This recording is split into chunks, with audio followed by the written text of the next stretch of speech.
ये आदमी हर शाम अंधेरा फैलने से पहले अपने घर के मुख्य दरवाजे पर अल्कोहल का छिड़काव करता है। घर में कदम रखते ही वो सबसे पहले अपने कुत्ते को अच्छी तरह साफ करता है। जैसे ही उसे एहसास होता है कि सूरज ढलने वाला है, वो बिना देर किए दरवाजों और खिड़कियों पर खास किस्म की स्टील प्लेटें लगाकर सब कुछ बंद कर देता है। इसके बावजूद घर के भीतर एक भी लाइट जलाए बिना वो खुद को पूरी तरह सुरक्षित महसूस नहीं कर पाता। वो अपनी राइफल को कसकर सीने से लगाए अपने कुत्ते के साथ बाथ टब में सिकुड़ कर बैठ जाता है।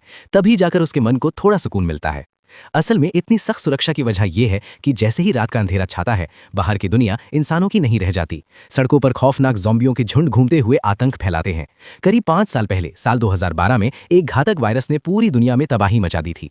इस वायरस ने 90% इंसानों की जान ले ली, जबकि 9% लोग ज़ॉम्बी बन गए। ये ज़ॉम्बी सूरज की रोशनी से डरते हैं, सिर्फ रात में बाहर निकलते हैं और उनकी सूंघने की क्षमता बेहद तेज होती है। हमारी कहानी का नायक विल इस वायरस से बचा हुआ है, क्योंकि वह दुनिया के उन 1% से भी कम लोगों में शामिल है जिनके शरीर में बेहद मजबूत एंटीबॉडी मौजूद हैं।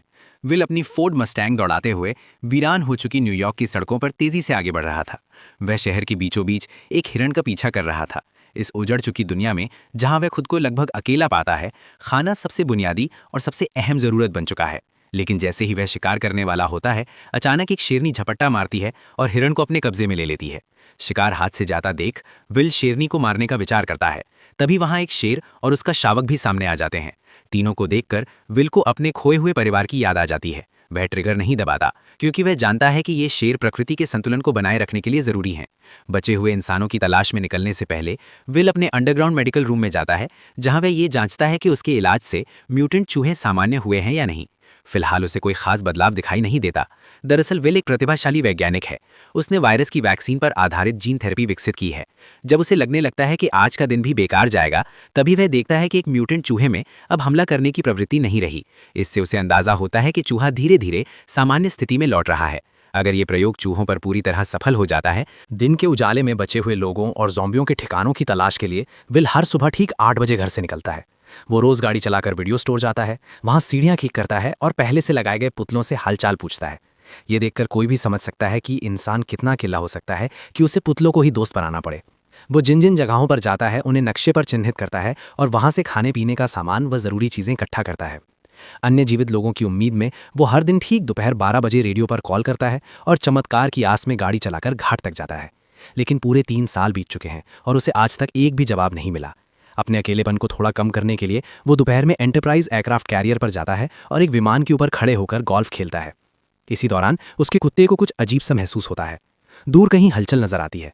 विल तुरंत राइफल उठाकर स्कोप से देखता है और पाता है कि वो एक हिरन है। बिना समय गवाए वो अपने कुत्ते के साथ शिकार के लिए निकल पड़ता है, लेकिन तभी एक भयानक हादसा हो जाता है। भागते भागते हिरन गलती से एक बंद इलाके में फंस जाता है और डर के मारे एक इमारत के अंदर घुस जाता है। कुत्ते को शायद लंबे समय से मांस नहीं मिला था, इसलिए वो भी बिना डरे उसके पीछे पीछे अंदर चला जाता है। विल उसे रोकने की कोशिश करता है, लेकिन कुत्ते के लिए उसे खुद भी अंदर जाना पड़ता है। इमारत के भीतर घना अंधेरा था, कुछ भी साफ दिखाई नहीं दे रहा था। माहौल बेहद डरावना और खौफनाक लग रहा था। इस समय विल का दिल जोर जोर से धड़क रहा था। उसे ऐसा लग रहा था कि यहाँ तो एक जैसे जैसे वो ऊपर चढ़ते हुए अपने कुत्ते को ढूंढ रहा था, अचानक उसे एक दर्दनाक चीख सुनाई देती है।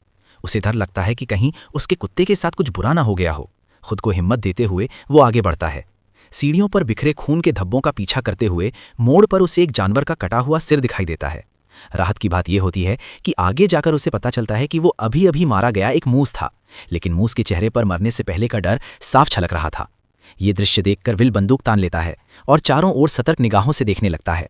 तभी उसे एक और डरावना मंजर दिखाई देता है। देखते ही देखते ज़ॉम्बियों का एक झुंड उससे 5 मीटर से भी कम दूरी पर आ पहुंचता है। अपने कुत्ते के लिए हिम्मत जुटाकर विल अंदर और आगे बढ़ता है। आखिरकार उसे एक मेज के नीचे उसका जर्मन शेफर्ड मिल जाता है, जो बुरी तरह डरा हुआ होता है। जैसे ही विल आगे बढ़कर उसे पुकारने वाला होता है, कुत्ते की निगाहें अचानक विल की पीठ के पीछे टिक जाती हैं। विल को कुछ अनहोनी का एहसास होता है। जैसे ही वो पीछे मुड़ता है, उसके सामने एक भयानक दृश्य होता है।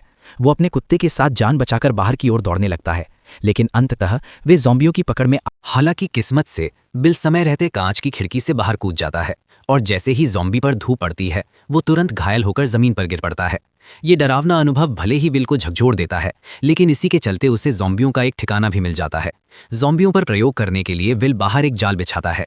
वो अपने खून की एक शीशी निकालकर इमारत के दरवाजे पर रख देता है और खुद छिपकर इंतजार करता है। हैरानी की बात यह होती है कि सिर्फ 2 मिनट 30 सेकंड के भीतर ही एक ज़ॉम्बी जाल में फंस जाता है।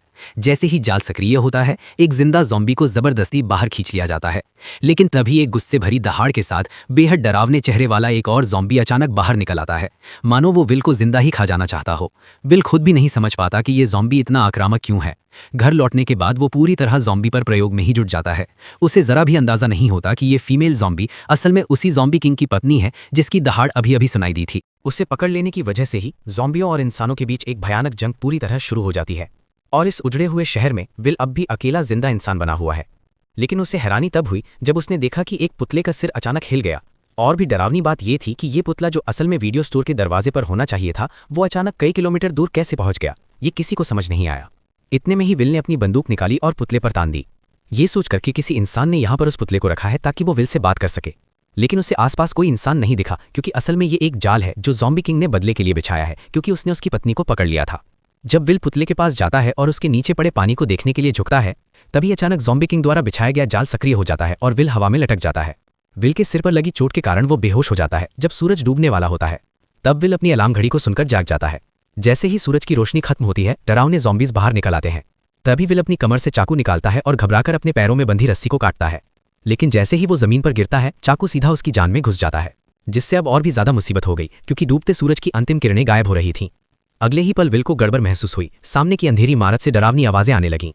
इतने में ही ज़ॉम्बी किंग सामने आ गया और उसने 3 खूंखार शिकारी कुत्ते छोड़ दिए। लेकिन सूरज की बची खुची किरणों की वजह से वे उस तक नहीं पहुंच पाए। पर जैसे ही कुछ मिनट बाद सूरज डूबता है, ज़ॉम्बी शिकारी कुत्ते पागल होकर हमला कर देते हैं। इस वक्त हमारे मेन कैरेक्टर की जान घायल है। उसकी जिंदगी और मौत के बीच उम्मीद की एक वो जर्मन शेफर्ड है जिसने उसके साथ इस प्रलय में साथ निभाया है। ये जर्मन शेफर्ड उसका एकमात्र साथी है, उसके जीने की वजह है। उसे डर है कि उसका जर्मन शेफर्ड मर ना जाए। चलो, कार में एक पिस्तौल रखी थी।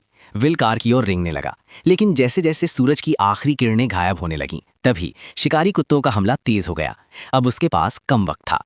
दर्द सहते हुए वो उठता है और पंजों के बल आगे बढ़ता है, लेकिन कुछ कदम चलने के बाद फिर जमीन पर गिर पड़ता है। ठीक उसी वक्त खूंखार ज़ॉम्बी कुत्ते उस पर टूट पड़ते हैं, लेकिन विल अपनी बंदूक की गोलियों से उनके हमले को रोक देता है। पर तभी दूसरा ज़ॉम्बी कुत्ता उससे झपट जाता है। देखते ही देखते खूंखार कुत्ते के नुकीले दांत उसके गाल को चीरने ही वाले थे कि जर्मन शेफर्ड समय पर आकर उसे बचा लेता है। लेकिन सबसे बुरी बात अब होने वाली थी। जर्मन शेफर्ड को अभी हुई लड़ाई में दूसरे कुत्ते ने काट लिया था, जिससे विल का दिल बैठ गया, क्योंकि केवल विल के पास ही एंटीबॉडी है, ना कि जर्मन शेफर्ड के पास। घर लौटने के बाद विल ने तुरंत एंटीवायरल दवा का इंजेक्शन लगाया, उसे गोद में उठाया और उम्मीद करने लगा कि जर्मन शेफर्ड ठीक हो जाएगा। वो मुस्कुराते हुए खुद को दिलासा दे रहा था कि उसका प्यारा। तभी जर्मन शेफर्ड के शरीर से बाल झड़ने लगे। जब उसने कुत्ते की पलकें उठाई तो देखा कि आंखों के कोनों में बीमारी के लक्षण दिखने लगे हैं और मुंह में भी जानलेवा लक्षण नजर आने लगे। विल का दिल टूट गया, पर हकीकत ने उसे एक दर्दनाक फैसला लेने पर मजबूर कर दिया और ना चाहते हुए भी विल ने अपनी मजबूत हथेलियों से अपने प्यार का गला घोंट दिया। उस प्यार का जिसने अनगिनत अकेली काली रातों में उसका साथ दिया था। वो पूरी तरह टूट चुका था। लेकिन इसी समय विल को एक अजीब समस्या का भी पता चलता है कि वायरस से संक्रमित इंसान जब ज़ॉम्बी बन जाता है तो उसमें इतना दिमाग नहीं होता, लेकिन फिर भी वे बिल्कुल इंसानों जैसा जाल कैसे बिछा सकते थे। पर जब उसने बगल की सीट पर देखा और सैम का कोई निशान नहीं था, तो इस पल में विल अब और सहन नहीं कर सका। इसलिए उसी रात वो अपनी कार लेकर सीधे बंदरगाह की ओर दौड़ पड़ा और बिना सोचे समझे उन ज़ॉम्बीज़ पर हमला शुरू कर दिया। हालांकि कार में होने की वजह से ज़ॉम्बीज़ उसका कुछ नहीं बिगाड़ पाए, लेकिन वे लगातार आते ही जा रहे थे। उन्होंने कार को पूरी तरह घेर लिया और कांच को तोड़ना शुरू कर दिया। तभी कुछ ज़ॉम्बीज़ लैंप पर चढ़ गए और उसे सीधे कार पर गिरा दिया। विल कार में फंस गया। उसने देखा भीड़ उसकी ओर बढ़ रही है, तो वो जल्दी से कार से निकलने की कोशिश करने लगता है। लेकिन तभी और भी ज़ॉम्बीज़ वहां पहुंच जाते हैं। तभी ज़ॉम्बीज़ का लीडर उस पर हमला करने का ऑर्डर देता है, पर विल कुछ कर पाता इससे पहले ही टक्कर से कार सीधे किनारे पर पलट गई और राक्षस विल के सामने आ गया। अब विल बिल्कुल जाल में फंसे हुए एक हिरण की तरह था। मौत पल पल उसकी तरफ बढ़ रही थी, लेकिन इसी वक्त एक तेज रोशनी दिखाई दी, जैसे कोई इंसान उसकी ओर आ रहा हो। आखिरकार वो अब सहन नहीं कर सका और बेहोश हो गया। जब वो जागा तो उसने पाया कि वो अपने घर में लेटा हुआ है और उसकी टांग पर लगी चोट बांध दी गई है। उसने देखा कि उसके पास एक औरत है जो कि बच्चे के साथ थी। इंसान को देखे हुए विल को 3 साल हो गए थे। उसे समझ नहीं आया कि लोगों से कैसे बात की जाए। इसके बाद औरत ने एना ने विल को बताया कि उसने रेडियो पर विल की खबर सुनी थी। वो बच्चे को लेकर न्यूयॉर्क आ गई और पूरे दिन इंतजार करती रही, लेकिन विल नहीं आया। वो वर्मोंट जाने का सोच रही थी क्योंकि वो इंसानों के लिए सुरक्षित जगह है। ये सुनकर विल के चेहरे पर गुस्सा आ गया। उसने एना को बताया कि यहाँ कहीं भी सुरक्षित जगह नहीं है, पूरा अमेरिका तबाह हो चुका है। एना विल से बहस करना चाहती थी, लेकिन तभी विल उन पर चिल्ला पड़ा। वो हमेशा मानता था कि वो पृथ्वी पर अकेला जिंदा बचा है, जिससे उस पर भारी मेंटल प्रेशर था। निराशा में विल पूरी तरह साइंस और लॉजिक पर निर्भर हो गया और उसने वायरस का इलाज खोजने पर पूरा ध्यान केंद्रित कर दिया। उसकी पूरी जिंदगी और उम्मीदें इसी एक लक्ष्य पर टिकी थीं, लेकिन ऐना की खबर ने अचानक उसकी सोच को पूरी तरह बदल दिया। उसने बताया कि कहीं और भी बचे हुए लोग हैं। इसका मतलब था कि विल की लंबे समय से चली आ रही तन्हाई और मेहनत शायद बेकार नहीं गई थी, क्योंकि अब उसके सामने एक जिंदा इंसान खड़ा था। विल अपने कमरे में अपनी सोच और भावनाओं से काफी देर तक जूझता रहा। आखिरकार उसने हकीकत स्वीकार की और कमरे से बाहर निकल आया। ऐना ने विल को समझाया कि वे उसके साथ क्वारंटीन जोन चले, पर विल ने साफ साफ मना कर दिया था। उसने कहा कि वो यहाँ से बिल्कुल नहीं जाएगा। इसके बाद ऐना विल की लैब में पहुंची। जब उसने बर्फ में लेटी उस फीमेल ज़ॉम्बी को देखा तो वो अपनी आंखों पर यकीन नहीं कर पाई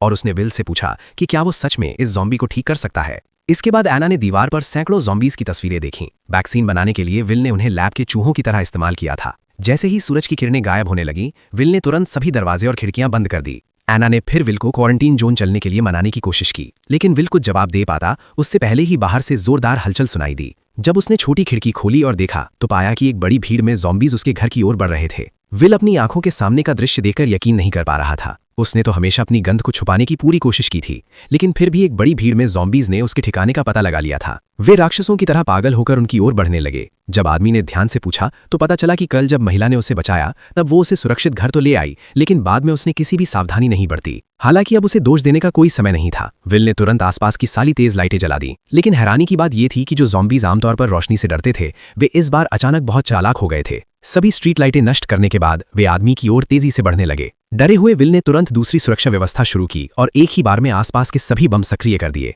जब विल ने दोबारा देखा तो पाया कि सभी ज़ॉम्बीज बम धमाकों में मारे जा चुके थे, लेकिन जैसे ही वो ऐना को पुकारने लगा, तभी वो उसे ढूंढने ऊपर की ओर गया। ठीक उसी पल एक ज़ॉम्बी उस पर हमला कर देता है।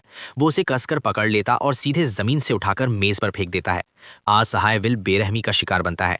जैसे ही ज़ॉम्बी सोचता है कि विल मर चुका है, तब उसे पता नहीं होता कि वो अब तक नाटक कर रहा था। वो मौका पाकर पेचकस उठाता है और ज़ॉम्बी पर वार कर देता है, लेकिन ये वार उसे कोई नुकसान नहीं पहुंचाता। ज़ॉम्बी उसे उठाकर नीचे फेंक देता है। अब जैसे ही ज़ॉम्बी किंग गुस्से में उसकी तरफ गुर्राता है, तभी विल जल्दी से पास से एक राइफल उठा लेता है, पर ज़ॉम्बी ऐसे भाग जाता है जैसे उसे पता हो कि इंसानी हथियार कितने खतरनाक होते हैं। विल इधर उधर निशाना साधता है, लेकिन ज़ॉम्बी सीधे दीवार के पीछे छिप जाता है। इसलिए विल तुरंत गैस सिलेंडर पर निशाना साधकर गोली चला देता है। विस्फोट से ज़ॉम्बी सीधे बाहर जा गिरता है, लेकिन फिर भी उसे ज़्यादा चोट नहीं लगती, जिसके बाद वो सीढ़ियाँ चढ़कर वहाँ से गायब हो जाता है। जब विल उसका पीछा करता है तो पाता है कि वो खिड़की से कूदकर बाहर भाग गया है। विल जल्दी से घर के अंदर औरत को ढूंढने जाता है, लेकिन देखता है कि कमरे में एक दूसरा ज़ॉम्बी है और औरत और बच्चा डर के मारे अलमारी के नीचे छिपे हुए हैं। विल ने उन्हें इशारा किया कि वे बिल्कुल भी आवाज ना करें। वो पिस्तौल से ज़ॉम्बी को खत्म करने की तैयारी कर रहा था, लेकिन तभी ज़ॉम्बी ने उन्हें देख लिया। दोनों को नुकसान ना पहुंचे, इसके लिए विल को मजबूरी में हिम्मत करके अंदर घुसना पड़ा। तभी उसने उस पर गोलियां चला दी, लेकिन अचानक बाहर से तेज आवाज सुनाई दी। जब विल ने दरवाजा खोला तो ज़ॉम्बी किंग उसकी ओर दहाड़ रहा था। असल में वो अभी और लोगों को बुलाने गया था। इससे भी डरावनी बात यह थी कि अब उनका हमला सिर्फ तोड़फोड़ नहीं बल्कि पूरी प्लानिंग के साथ था। विल ने खिड़की के बाहर ज़ॉम्बी के सरदार को देखा तो उसके मन में बेचैनी उठी, क्योंकि ज़ॉम्बी सिर्फ जानवरों जैसे जीव नहीं लग रहे थे, बल्कि उनमें दिमाग भी था। तीनों जल्दी से तहखाने में भागे। तभी विल ने मेन डोर को अच्छी तरह से बंद कर दिया और ऐना बच्चे को लेकर लिफ्ट में छिप गई। लेकिन तभी उसने एक चमत्कारी दृश्य देखा और तुरंत विल को बुलाया। असल में विल द्वारा बनाई गई वैक्सीन असर दिखा रही थी और ज़ॉम्बी किंग की पत्नी धीरे धीरे इंसान में बदल रही थी। लेकिन तभी ज़ॉम्बी अंदर घुस आए। तभी विल ने जल्दी से कांच का दरवाजा बंद कर दिया। विल इन ज़ॉम्बीज को बताना चाहता था कि वो सभी ज़ॉम्बीज को फिर से इंसान बना सकता है, लेकिन इस समय ज़ॉम्बीज की नज़र में विल खुद भी तो एक भयानक ज़ॉम्बी ही था, क्योंकि वो न केवल समय समय पर उनके साथियों को पकड़कर उन पर प्रयोग करता है, बल्कि इस बार तो उसने ज़ॉम्बी किंग की पत्नी को भी अगवा कर लिया, जिससे ज़ॉम्बीज की पूरी सेना गुस्से से उबल पड़ी। जैसे जैसे ज़ॉम्बी किंग लगातार कांच के दरवाजे को धक्का मार रहा था, वैसे वैसे दरवाजा धीरे धीरे टूट रहा था। इसी वक्त विल को अपनी हालत का एहसास हुआ। जब वो अनजाने में इधर उधर देख रहा था, उसकी नज़र औरत की गर्दन पर बने तितली के निशान पर पड़ी। तितली को देखते ही उसे ऐसा लगा जैसे उसे सब कुछ समझ आ गया हो। वो तुरंत एक कंटेनर उठाता है और ज़ॉम्बी किंग की पत्नी के शरीर से सीरम निकाल लेता है, क्योंकि उसका ब्लड एक वैक्सीन की तरह था, मतलब वो एंटीबॉडी क्रिएट कर सकता था। इसलिए वो सीरम निकालकर महिला और बच्चे को सुरक्षित अंडरग्राउंड रास्ते में भेज देता है और सीरम महिला को सौंपने के बाद वो उसका गेट बंद कर देता है। तभी ज़ॉम्बी किंग ने कांच को तोड़ दिया। ठीक उसी पल बिल ने ग्रेनेड का पिन खींचकर सीधे ज़ॉम्बीज के झुंड की ओर दौड़ लगा दी और यहीं पर यह शानदार मूवी खत्म होती है।